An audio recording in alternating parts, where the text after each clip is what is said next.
Alright, in this video we're going to talk about the backend epidemiological model that operates for the Dinosaur game. The game was built in Unity, so this backend system is available to be imported as a package for Unity, and all the scripts are written in C#.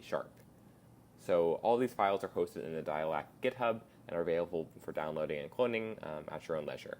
On the home screen, you'll see a markdown document that explains how each file or each script works and how they interact. But I'm going to go through each one and explain kind of what you can do with them and what they're intended to do.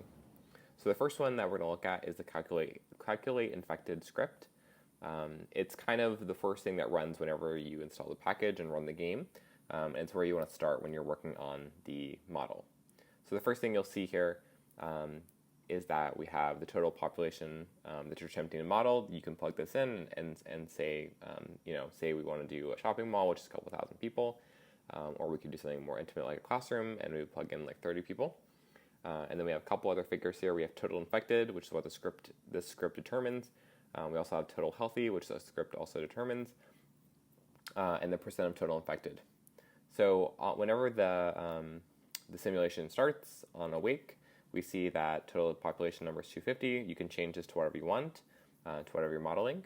And then we have a percent of general population infected. So this variable, this int, is basically whatever percent of people are infected in your game world. So if, say, 50% of the population is infected with COVID, you would change it to 50. We went with 8, which is roughly realistic for what the US is experiencing or was experiencing during the game's development. But you can change this to whatever you need. It then rolls based on how many individuals you have that you're simulating. So whatever you said was the total population that you're simulating, it'll roll for each one to say, okay, we have a infection risk of this percentage. How many people in this space that we're simulating were actually infected? And then it'll update those public variables that we declared up here to reflect those numbers. And it'll also debug and tell you that in the console. So that was the first script. That one basically just calculates the number infected in the game space. So okay, great. Now we have a people spawner script, which basically takes the percent that were infected. Okay, so next up we have the people spawner script. It's a pretty simple template, which essentially takes the data that was just rolled from the calculate infected script and attempts to instantiate NPCs or players based on that information. So we'll see here we have a couple basic variables. We have the position of things we're going to spawn, the game object. So if you have a prefab for NPCs, you can basically plug it in here and it will spawn them for you. And then it talks to the calculate infected script, of course, to get the total infected and the total healthy. So on start, it just grabs those numbers from the previous script, and then it calls a method to instantiate the infected or healthy people based on what it rolls. And it has some basic clone creation here just for your convenience. But overall, it's a pretty simple script, just meant to make your life a little easier. So next up, we have the breaking social distance script. It is also relatively simple, but this is basically what it attempts to do is tries to track what is the risk of infection for the player over time and what happens once they break social distancing. Like, how does that impact the player risk of infection?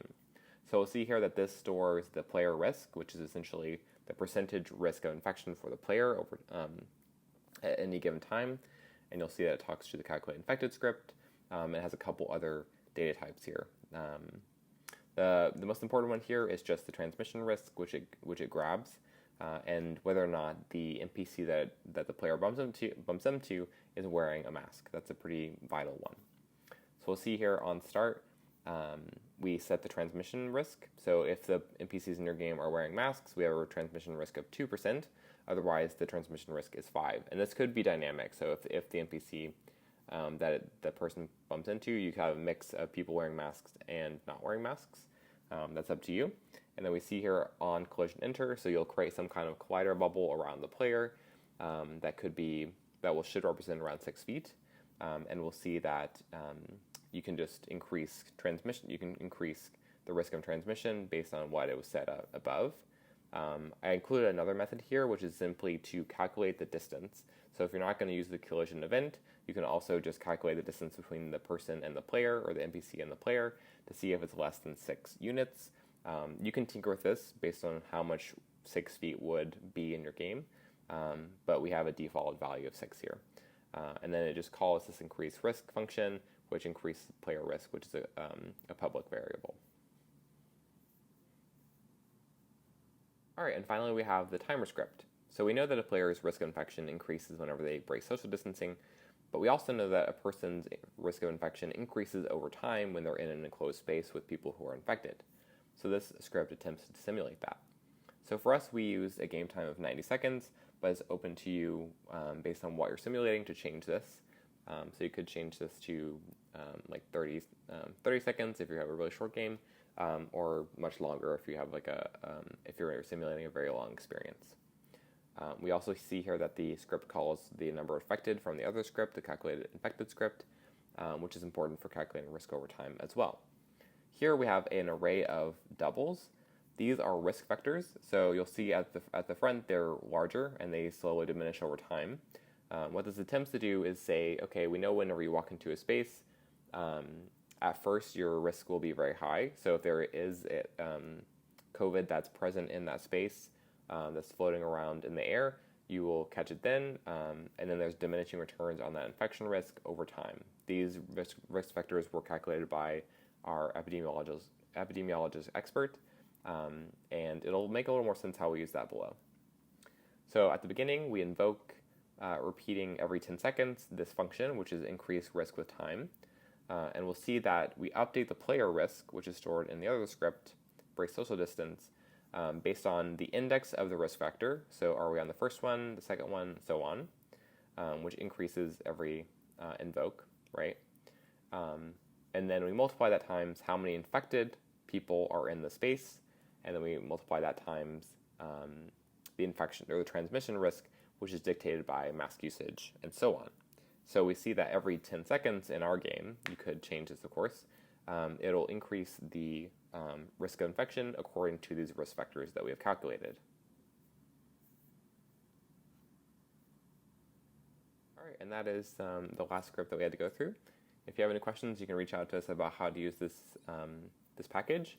But essentially, you can import these files as a package into your Unity game and start using them right away. Thanks for listening.